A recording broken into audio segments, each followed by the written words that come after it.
Hey guys, I'm Jack. Welcome back to another Drag Race Quick Bite. So with the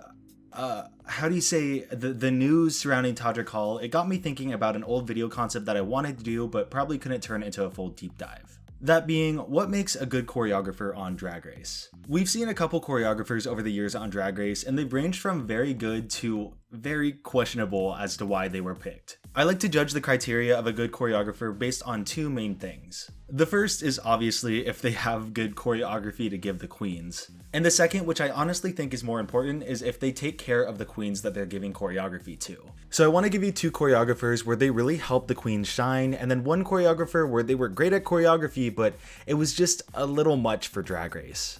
Before I get started, I just want to say that a very small portion of you guys are subscribed, so if you like the video, please consider subscribing. It really helps me out. Also, if you enjoyed the video, consider liking and commenting because it helps boost me in the algorithm and it pushes me out to more Drag Race fans. Thank you guys, let's get started with the video. Let's start off with a good one. Alyssa Edwards has only come in to choreograph one time and then choreograph a little runway thing for the girls, but both times that she's been on, she's just been really fun because it is Alyssa Edwards. The luxury of having a former queen on the show is she knows what they're going through and she kind of is able to adapt to that. With the Vixens team on season 10, they didn't really have a lot prepared for the challenge, but that didn't hold Alyssa back from giving them critiques and just help them out basically. From what I've seen from her choreography, Alyssa values personality above anything else. Oh, Sandy, I mean, no. Keep acting, keep acting. Oh, there we go. Okay, there we go. Keep going, keep going, keep going. Faster, faster. And that really shone through in the Rusical in season 10 and the runway critiques in season 11. You can tell that she's there because she's a fan favorite and she just wanted to be on TV again because they love her and she's just there to have fun and give the queen some advice. So let's move on to a choreographer from the same season as season 11 who wasn't as successful. I've been a light fan of Janis Marshall since he appeared on Britain's Got Talent back in 2014. So seeing him go on Drag Race, I had high hopes, but they weren't really reached. They were because I saw his talent again, but let me explain a little more. The choreography was great because Janis Marshall is just an amazing dancer, but it wasn't Drag Race choreography, if that makes sense. Immediately when he went into the first steps, a lot of the girls looked a little shocked, and I don't blame them at all. Yes, of course choreography is obviously a part of the competition of Drag Race, but this choreography was pretty intense, and it was only episode 4. I don't think Janis respected the level of the queens as performers because a performance and choreography are different things, just like look at Kennedy Davenport for example. Hitting assigned steps doesn't always work for everyone, and I think that the choreographers need to be sensitive to that.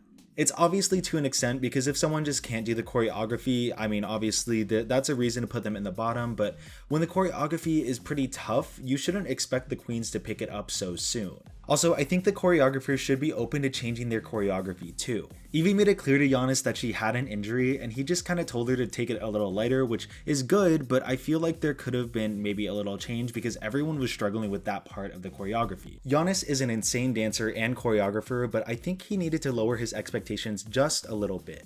Listen to the queens instead of just kind of roasting them like he did with Raja at every moment. Raja, you shouldn't have told me you had all this dance experience, Mama, because now I'm expecting so much of you.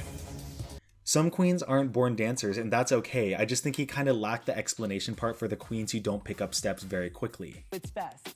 Yes, 7. You have a count for that? No, it's gonna be on the lyrics. It's the worst. It's the worst. So is this on 1? But let's move on to the most positive choreographer who I just think is the best option for anything that they do.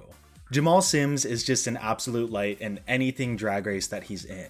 He is a hype man for all the queens and makes it easy on them when he needs to and then a little tougher on them when it's worth it. I think the best example of Jamal just helping out the queens is with Gottmik on season 13. She wasn't always the best at picking up steps, I mean we all saw the disco challenge, but Jamal catered it towards the beat of the song, which actually helped Mick pick up a lot more of the choreography. That's the best part. I think he has pretty great choreography, but he also just listens to the queens and makes sure that they're okay doing a lot of the steps. We should be to the front. Let's try this. Let's see it, let's see it. Here we go. What, are you okay? Yeah, I just hurt my knee the first challenge, so... You did. Let's do a different version for you, all right? So instead of the knee, we're gonna do a sit. Turn 5, 6, 7, sit. The difference between someone like Jamal and Janis when someone messes up choreography is that Jamal tries to uplift them and then Janis tries to tear them down. Don't look down. I want you to be alive. This was very...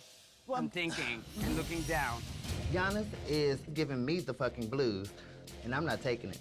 I'm not having it, I'm not liking it, I'm not featuring it, any of it. Imagine doing this and lip syncing. Good luck. 6, 7, 8. Don't defeat yourself before you've done this. Okay. Don't think that you can't do it. You're still in the game. I get that it's trying to be a fun read, but the last thing someone wants to hear in a competition is them being put down by someone who's supposed to be uplifting them, and Jamal constantly uplifts them. It's just really refreshing to see because the choreography process is always really stressful, so when you have someone who's constantly there to tell you, oh, just breathe, you got this, you have that star quality, it's really just calming and reassuring. When a girl doesn't get it, he changes it or he explains what his vision is and tries to give them that vision too. If somebody was sitting in there, how would you make love to that chair? I would go. That's what I'm looking for. Okay. There's just such a genuine care that I see with Jamal towards the girls, so that just must help them with the process of the competition. So with two really good choreographers out of the way and one not so great choreographer, still very talented, just not great choreography wise for Drag Race, it brings into question, what do I think of Todrick Hall? As a celebrity and a person in general, Celebrity Big Brother brought into question a lot of his behavior, but if we're just talking about Drag Race choreography, he's really good. He jokes around with the queens, but takes it seriously when he needs to. He asks them what they can do, and if they need to change steps, he's very willing to do that. It's scary, right? Yeah. It's real scary. I'm not doing it. Take out the cartwheel. I am gonna break my hip. Monique looks petrified, girl. Just take it out. It's not gonna happen. And he's choreographed some of the most iconic numbers on the show, like Read You Wrote You and Category Is. We could talk about his behavior a lot off of the show, but strictly as a Drag Race choreographer, he's pretty great.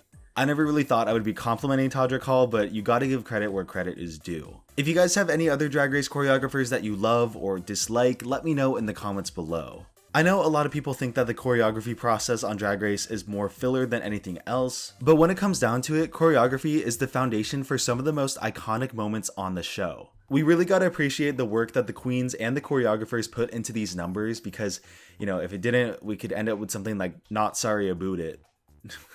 Thank you guys so much for watching. I'm working on a very big review of UK vs. the World as it wraps up, and it's gonna have a kind of big sponsorship on it, hopefully, fingers crossed. So I am just working very hard on that video. So I'm trying to get these smaller videos out to you because they're easy to make and I just really have fun doing them, and it seems like you guys enjoyed the last one. So I'm just gonna keep making them in between the bigger videos because it's so fun. Thanks to my tier 1 patrons. Thanks to my tier 2 patrons, Andrew, Danielle, Darius, Gia, Jared, Jordan, Mark, and Sarah. And thank you so much to my tier 3 patrons, Ian, Ketzel, Nancy, Alvaro, Sean, and Sim. I'll probably have one or two more quick bites out before the big review, so I'll see you guys then.